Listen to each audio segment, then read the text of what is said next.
It was running season when last we saw the Packers.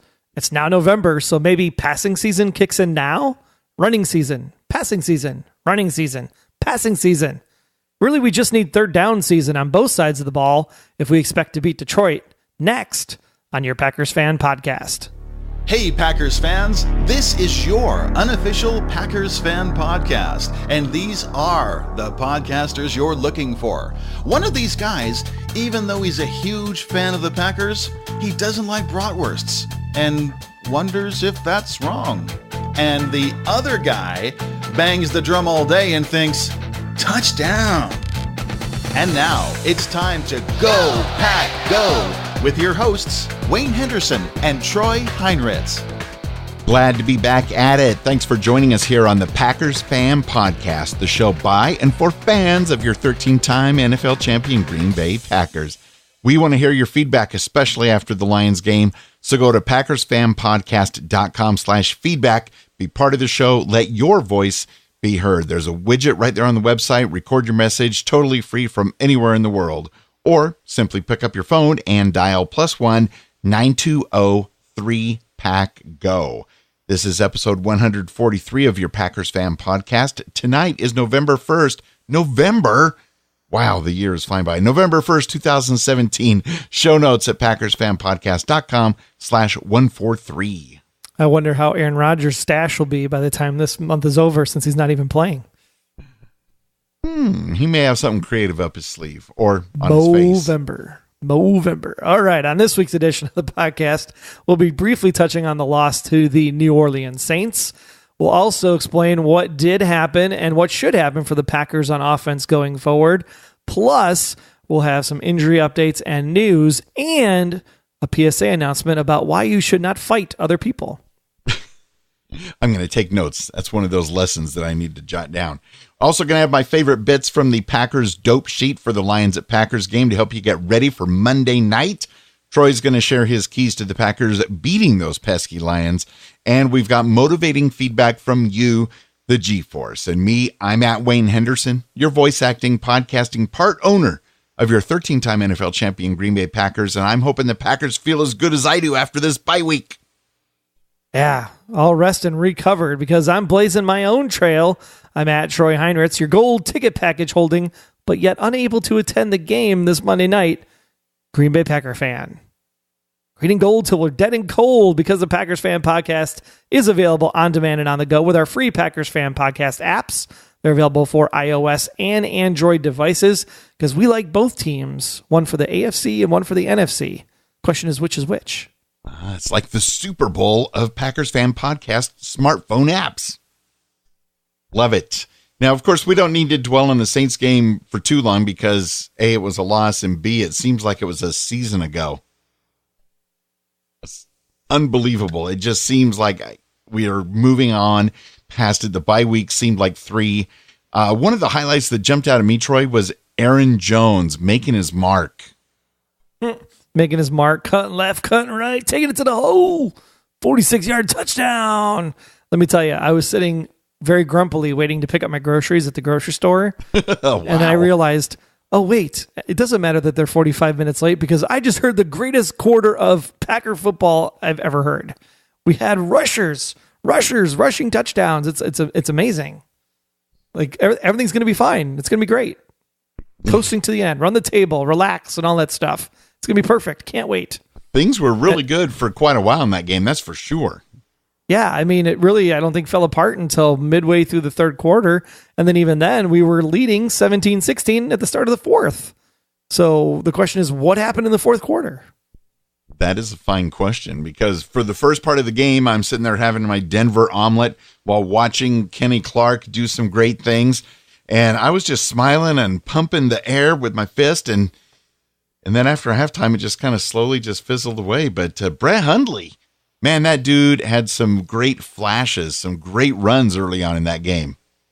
The only problem is that, and like I said, we don't want to dwell on it too much, but I wonder if it was just him not feeling comfortable yet back in command of the offense at this point. Because the first quarter was amazing. The first half was right on point where we expected to be. and everything just seemed like it was going our way for the entire game. So I don't know if it was scheme, if McCarthy got too comfortable and trying to make it too simple for Hundley versus just letting him do the thing he did. Because on that touchdown drive where he ends up running in for the touchdown at the end of it, I mean, the things they were doing on offense there really gave the ability to spread the offense out, let Brett see the field, and then dump off to either a short pass or handoff if he needed to. I think the scheme from that drive was fantastic. And why we went to a completely different scheme in the second half is completely beyond me, because it looked like a whole different team out there in the fourth quarter. And even the defense in the second half of the game was not what I had hoped for. Oh my gosh. I don't even have to look up the third down conversion stats. It's basically like every time there was a third down, New Orleans made the third down. Every time there was a third down, we did not make the third down. And what's funny, that problem's terrible. Though not really funny, is the fact that we've been harping on this for about a year and a half or more, saying, when the other team has third down, if they decide to throw it in the middle of the field about 15 yards, they're probably going to succeed. And unfortunately, that happened way too many times against the Saints. Oy. And it's a shame because Blake Martinez is having a heck of a season so far. Yes. And I think probably because Blake is playing more up in the box. I mean, the number of tackles he's racking up, with the run game or even on those short passes, he's doing a fantastic job there. But then someone's got to step up. And I think it's the safeties are playing too much cornerback because the cornerbacks aren't playing cornerback, except in this game because Demarius Randall has an interception, Devon House. I mean, that is the way you play shutdown corner. That Devon House interception, that was fantastic. The problem is that we didn't convert on third down then when we got the ball back. I mean, that could have been another 14 points right there if we would have just ran the ball and executed the offense the way we did on the first drive. And I know, Troy, there's been multiple occasions on the podcast where you have talked about the importance of the Packers having time of possession. If we could have been out on the field on offense for even 50% longer than we were, our defense could have caught their breath and maybe succeeded a little more, especially in the second half. But wow, we got to hog the ball a lot more. And that's the only thing I can come up with for the fourth quarter, because maybe it was that the defense was on the field way too long. Because in the first quarter, the defense seemed like they were humming. I mean, they were shutting down Ingram. They were shutting down the receivers, getting the 2 interceptions. I mean, everything seemed to be like the defense was finally clicking. And then fourth quarter, they just fell apart. And I think it's because, like you said, they were on the field way too long. And they might have just been gassed. And looking forward to the bye week because injuries and just everything. The bye week could not have come at a more perfect time for our Green Bay Packers. Agree? Oh, absolutely. 1,000,000%. The bye week is situated perfectly so that Hundley could feel better in the offense. I know Hundley did not take the week off. He was in studying game film, practicing lifting weights, doing what he needed to do. So that was really exciting. The coaches were there with him every step of the way. So to see him putting in the time and putting in the work, I think that's really promising to see how things are going to be going forward. And the fact that it's another week of rest and another week of everybody getting healthy and Vince Beagle's getting closer and Aaron Rodgers is through the surgery. So we'll have Aaron Rodgers on the sideline now helping Brett out. So I think that'll be fantastic. Maybe calling some plays and shifting it in there for him. So I think things are going to be looking up. I mean, we have Detroit and we got the Bears, we got the Ravens. It's going to be an interesting 3 games. If we can pull out all 3 of these, then we're in much better shape, I feel, for the rest of the season, because Aaron Rodgers is on the injured reserve list now, which means he cannot come back until week 15 at the earliest because of the 6-week hold that they do have to put on him while he's on the IR. Okay, and just kind of peeking ahead, let's see, week 15 or week 15, game 14. It's so very confusing. If he plays that week, I would be shocked. I would too. I mean, that's the day he can technically come back because of the injured reserve rules, but he still has to be able to throw and all that other stuff. My guess is he doesn't come back until, if he comes back the last game of the season. Yeah, because we all saw the recreation of Aaron Rodgers' injury on the Conan show. Let's just hit that clavicle there with the hammer and snap. Ouch. Oh, yeah. I broke my clavicle. I don't ever want to live that again. It's brutal. And you're certainly not going to want to try to go out and face defenses shortly thereafter. I'm certainly not going to mouth off to a guy who just broke my clavicle either afterwards because he's bigger than me. Good point, Troy. Good point. So, the bye week has happened. We'll have a little bit of news in just a moment and some other fun and shenanigans. And then, of course, get back to the action of talking about what's next for the Green Bay Packers. But first, we have a brief teaser message that came in. G'day, guys. It's your Aaron Rodgers $12 level Patreon, Aiden here. And we'll cut it off at that point because Aiden, as a $12 Aaron Rodgers AR12 supporter of the Packers Fan Podcast on Patreon, has his special Go Pack Go ready to go at the end of the podcast. And thank you again, Aiden, and we will be sharing that at the end of the show. Yeah, that's patreon.com/Packers Fan Podcast. Make sure you head on out there. Even if you got a couple bucks, $2, $3, $4, whatever you can give, really helps out the show, helps keep the lights on, pays for the hosting and stuff. So just make sure that if you're enjoying this, make sure you go to patreon.com. That's Patreon, patreon.com/Packers Fan Podcast. We greatly appreciate it. We also have a really great Facebook community group, and that's at packerscommunity.com. Make sure you go out there and have conversations because Wayne does a really great job of putting up the weekly Monday poll, both on Twitter and in that community Facebook group. And this week's question was, realistically, where do you think your Packers will finish in the NFC North this season? And what were the results? Emphasis on realistically. Realistically. Well, should we give ours first? Sure. Realistically, Sir Troy, where do you think your Packers will finish in the NFC North this season? Given the situation in Minnesota, given how the Lions have been up and down, I'm going to say I don't see why we don't beat Minnesota at the end of the season and win the division. Oh, yeah. Go Pack, go, Troy. Worst case, second place. And second place is probably, depending on how things play out, good enough for the playoffs. Yeah, I think 10 wins has to make it, though, because right now, as we were sitting after this week, like everything that we needed to have happen, like did not happen. Yeah. So everybody that was supposed to lose did not lose, and therefore we are now like way back in the pack. I think we're sitting, what was it, 8th or 9th in the standings in the wild card, or overall, I should say. So we were, 2 or 3 games out of the wild card. So we got to make sure that we win every single NFC game we could win going forward. Absolutely. I mean, Aaron Rodgers has not come out with an official tagline or hashtag for the rest of the season. Do you have one that we should go with? Let's see. I'm thinking something arm. Shoulder strength. Hashtag shoulder strength. Ooh, that ought to be motivating to the team. I was just thinking along the lines of how they covered it on the Conan show. We'll just go with hashtag 13 screws later. There you go. Oh, man, Aaron's been through a lot. Well, myself, I am going to go with the first place NFC North champs. Duh. As did 20% of the people that voted. So 20% of the Packers fans still have a lot of faith that things are going to work out. And following in the footsteps of the term realistically, 43% of the people voted and said second place. So that's still pretty positive. Like you said, Troy, 33% of the people voted third place. I was surprised that 4% actually voted that we are going to come in dead last in the NFC North. Yeah, this is really interesting when you think about it now. So we've lost to the Saints and we lost to the Falcons.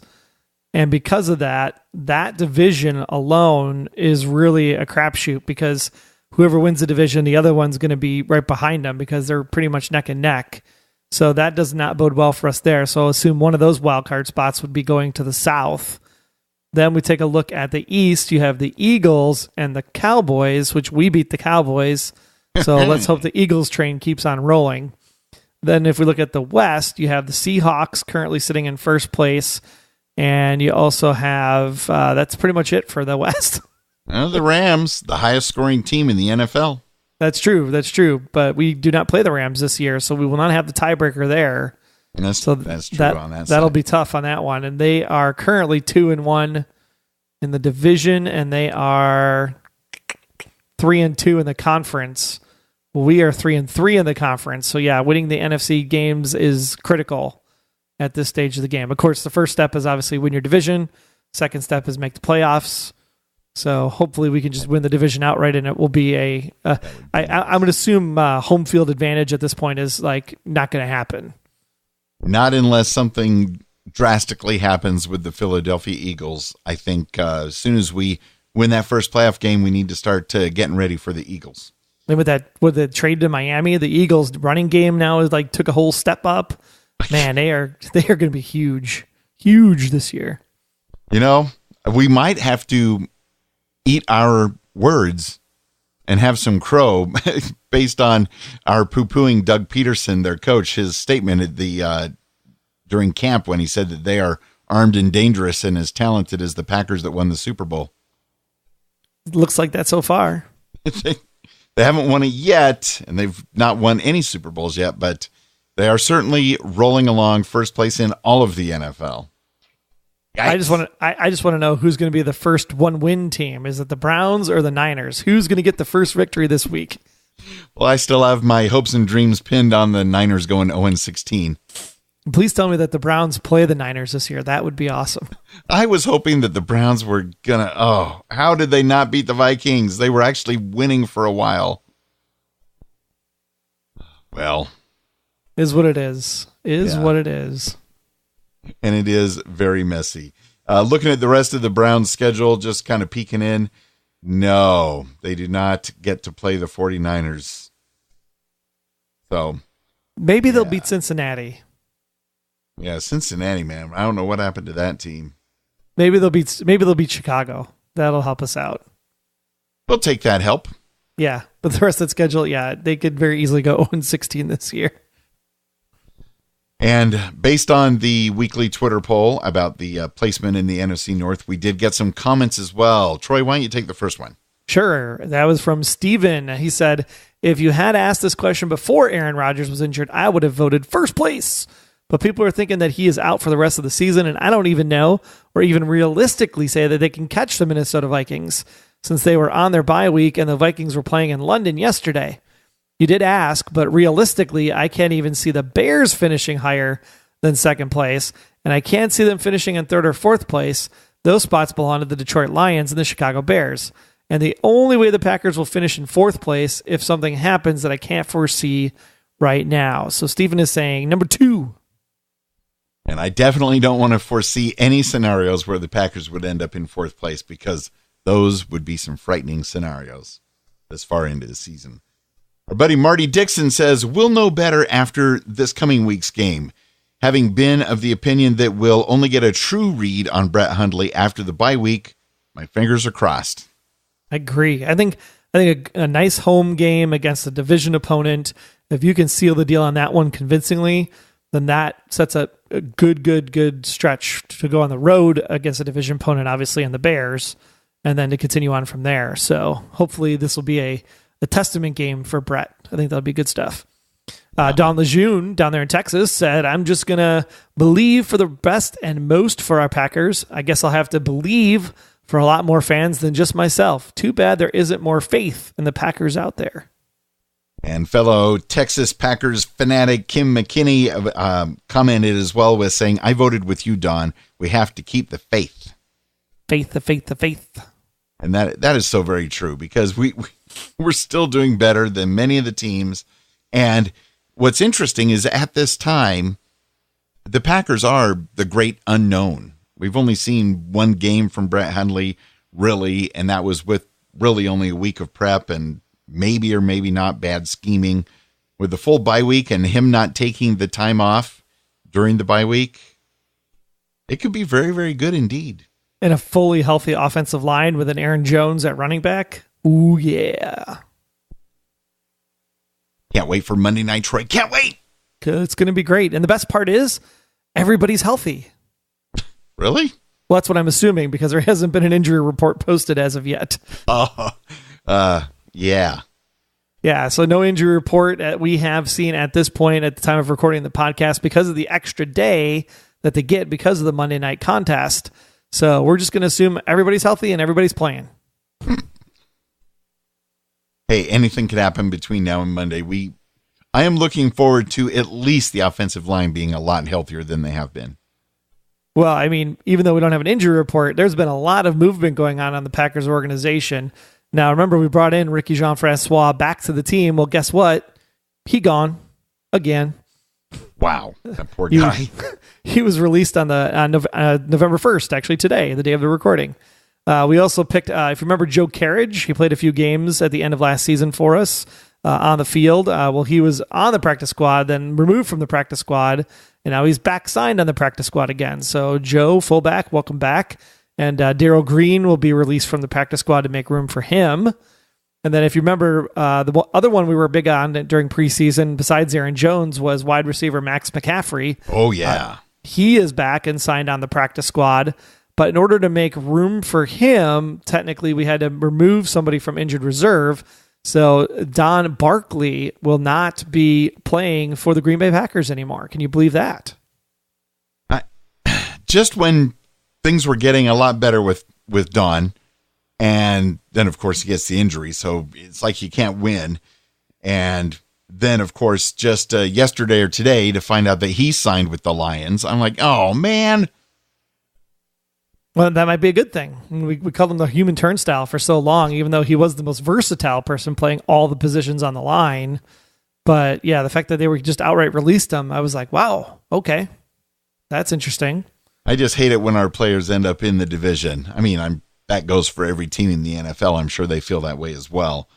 But a lot of our linemen seem to be making it to Detroit. So I'm hoping that the human turnstile side, if he plays in the game, will be right there for Clay Matthews to go free falling right through. That'd be great. And clearly the secondary is having issues again because safety Jermaine Whitehead has been promoted to the active roster from the practice squad to fill in some of those injury gaps. So more secondary help. We'll take every single player we can get in that position. Now, I'm kind of disappointed in this new news, Wayne, because we had all these big plans. We knew the Packers and Rams were going to be playing each other next year in Los Angeles. I had my tickets almost purchased, and then you came up with this harebrained idea that we should take a trip to London instead. Well, here's how this played out. And it might just be bi-week shenanigans, boredom in the NFL news area. But I saw a few articles come out in the past few days talking about how the Packers might actually play a game in London next season. I don't know if I believe it even this time. And that would clearly be the LA game, right? Because we know Why? it's the UK Rams. Oh, wait, yeah, the Rams do play there a lot, don't they? A lot, yeah. That was the joke last year. They're just going to relocate there instead of building a new stadium in Los Angeles. Well, the Jaguars are just about moved into London as well. That's true, too. So that does make sense that if it were to happen, that it might be the LA game. But that, in one way, it'd be unfortunate because we were counting on going to Los Angeles to see the game. But if not, I better get myself a passport and be ready to go to the UK sometime. I think that would be fun to go over there for that trip. Boy, I know I wouldn't have to talk the financial advisor here at home into it very far. She would love to go to England.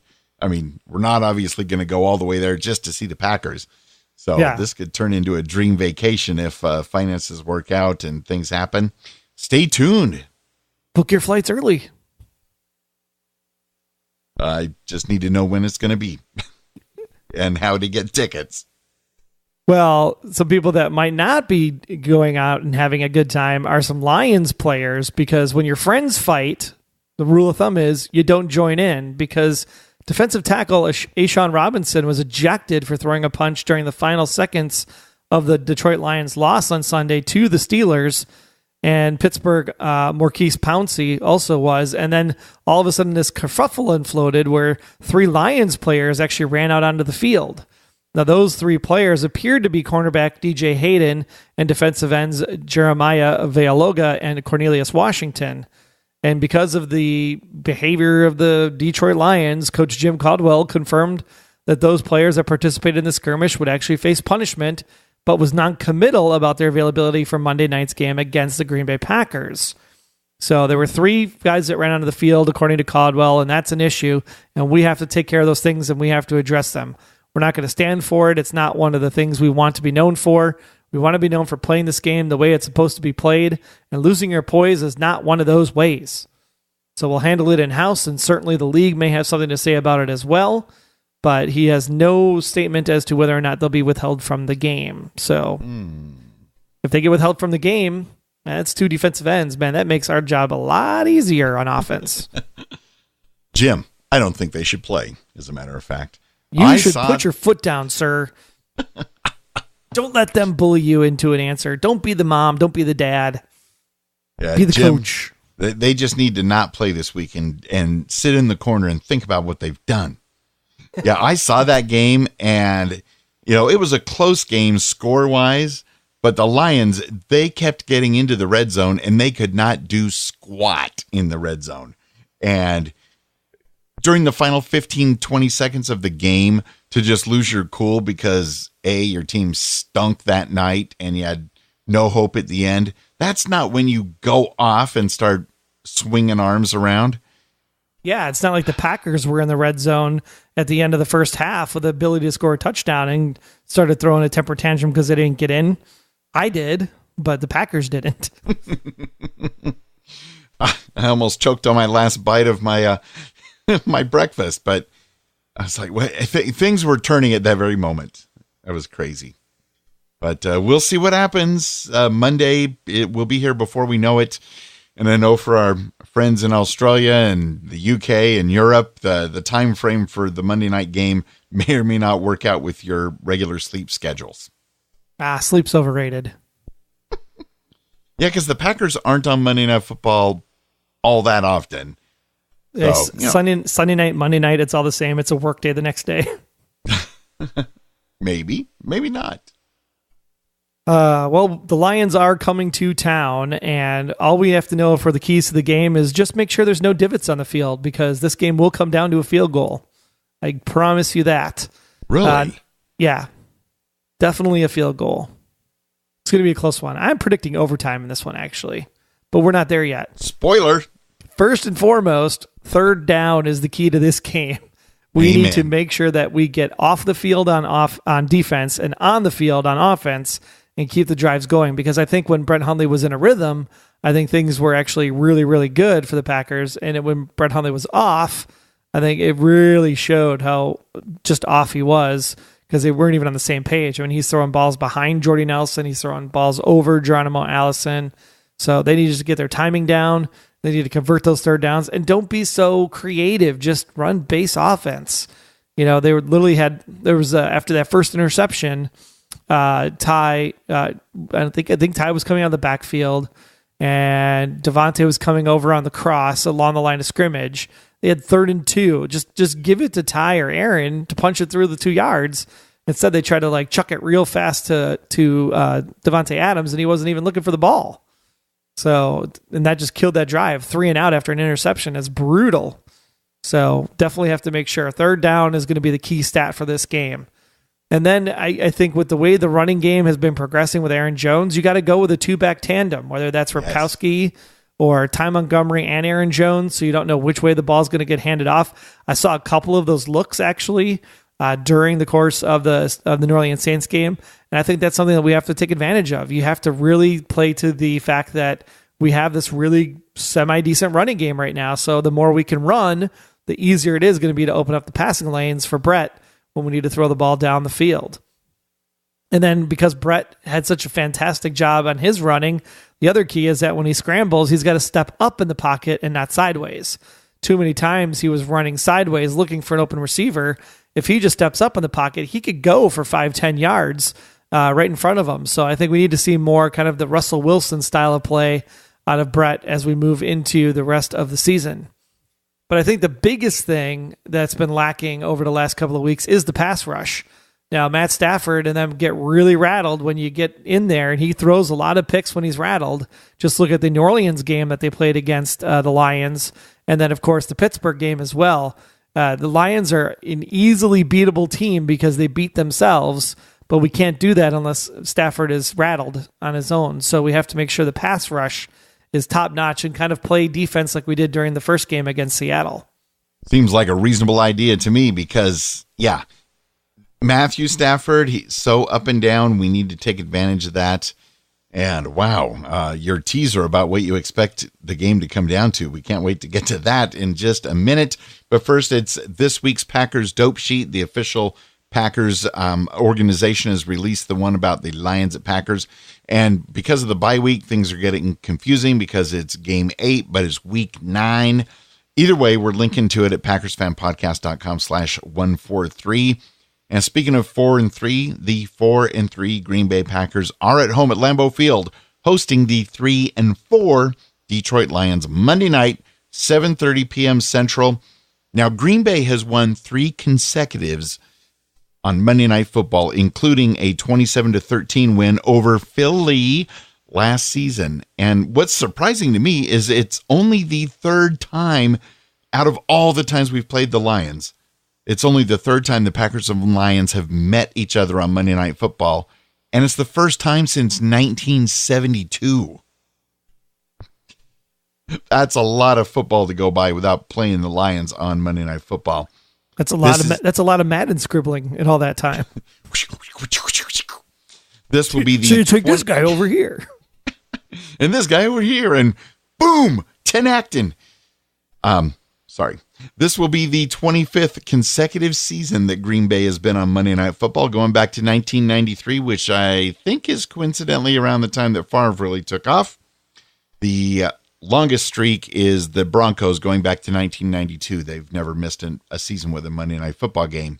Well, I think they're gonna miss next year. So boom. That's too bad. The Packers will definitely be on, if I have any say about it. And including a 1994 playoff victory, the Packers are 25-1 against the Lions in the state of Wisconsin since 1992. Divot.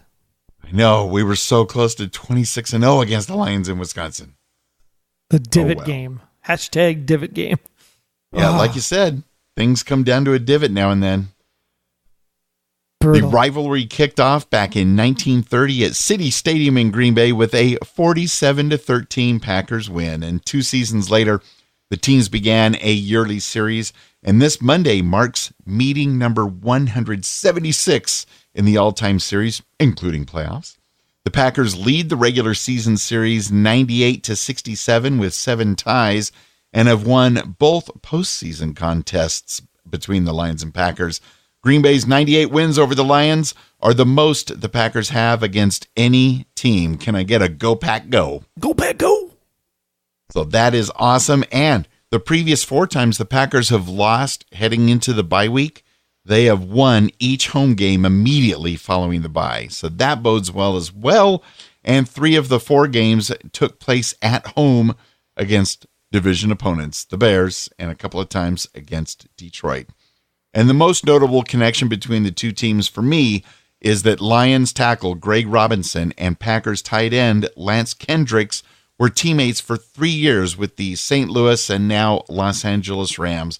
There's a slew of other connections between the Lions and the Packers, and I invite you to check them all out in the official Green Bay Packers Dope Sheet, linked at PackersFanPodcast.com/143. I think you forgot the biggest stat, which this will be the 4th time that the Packers have played the Lions after a bye week with Mike McCarthy as the coach, and they're 3-0 against Detroit.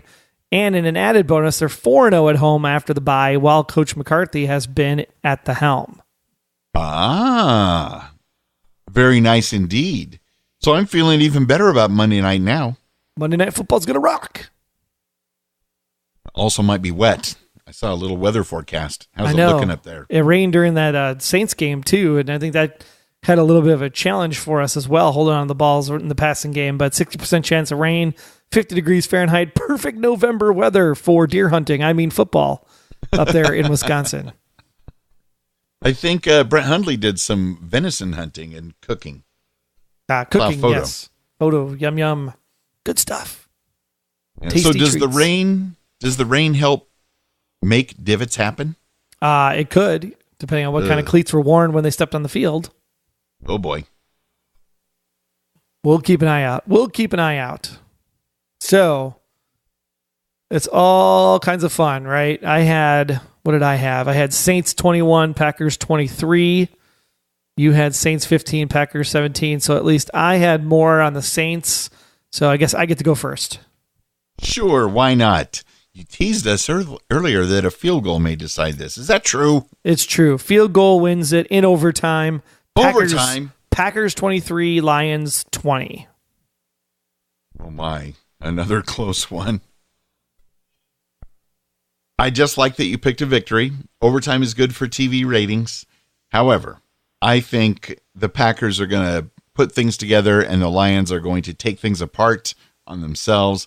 Packers win this one pretty big considering we don't have Aaron Rodgers. Packers 24, Lions only 14. No wacky 15 or 24 or 27 or 3.5.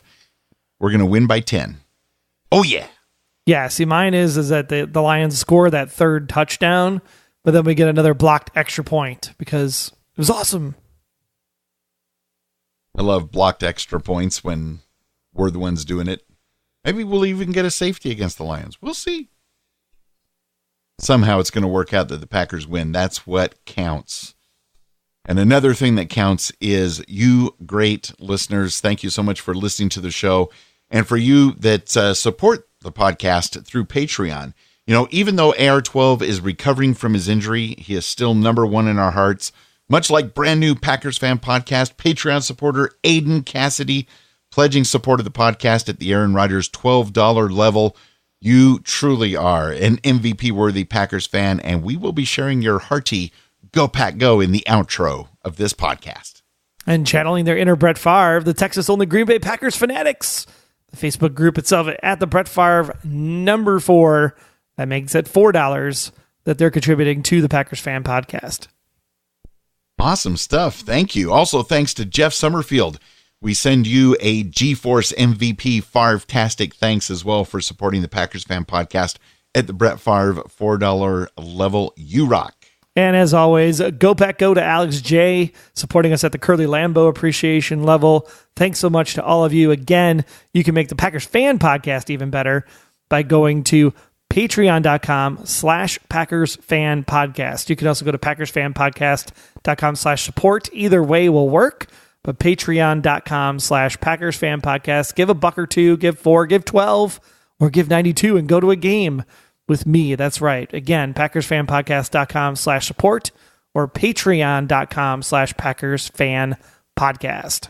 Thanks again to Alex, the Texas-only Green Bay Packers fanatics, Jeff, and Aiden, because it's going to be good stuff coming up here at the end of the show. So very cool. Thanks again, everybody. Now on Twitter, we did hear from Kevin over in the UK, who's at Applebuy999. He went to the Browns and Vikings game in London last weekend and said, the Browns tried to do us a favor for 3 quarters, but the Vikings had too much for them in the end. Still a great day out watching NFL football. And over on Instagram, Canehead75 said, another week under the belt for Hundley, and the team should be a little bit healthier, should play better as well, and bounce back with a W. W. Did I say that right? Texas-only fanatics, is that how you say it? W? Go Pack Go from Canehead75 on Instagram. As long as the W stands for victory, winning. It's an amplified victory because it's 2 V's squished together. And it's in all caps, baby. And don't forget, if you guys want to be featured on the podcast, head on over to our Facebook community group. That's at packerscommunity.com. Within the group, you can chat with all the other people that listen to the podcast. And, you know, you can make fun of Wayne for his, they just had the flu jokes and things of that nature. So indeed, you can say how crazy my keys to the game are, but definitely come on out and socialize with each other. It's a lot of fun. And then once we get a good enough group out there, we'll try to think about getting some meetups planned. That would be fun. That would be fantastic. You can also thank Troy for showing me that we can actually do those Twitter polls in the Facebook group as well. The things I learned after all these years. Well, unfortunately, the Packers Fan Podcast is not affiliated with the NFL or the Green Bay Packers. However, you could probably help make that happen. So just write to your congressman or senator, local Packers official, and let them know how awesome we are here at the Packers Fan Podcast and have them email us at media@packersfanpodcast.com. And don't forget again to become a faithful Packers Fan Podcast MVP supporter, head on over to packersfanpodcast.com/support to make your podcast even better. Tell your friends. And then tell your friends to tell a few of their friends, and so on and so on. And listen to us on the go with our free Packers Fan Podcast apps. Got one for Android, got one for iOS, and follow us all season long on Twitter, especially during the game. We'll be doing some live tweeting at Packers Fan Pod. And you can follow my personal account on Twitter as well. I'm at Wayne Henderson. And me, I'm at Troy Heinrichs. Be sure to join the Packers Fan Podcast community group again, packersfanpodcast.com/Facebook, to join in on the fun.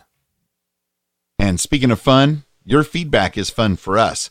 So visit packersfanpodcast.com/feedback to get in your thoughts right after the Lions game or the next day when you get a chance. Let your voice be heard and keep those conversations going online in the Facebook group as well.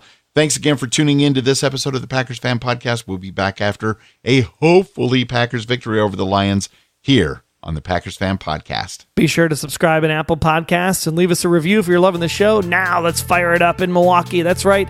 It's a gold package game Monday night against the Lions. Get hyped. Get excited. Cheer along with Aiden right now. Aiden here saying, "Go Pack, go."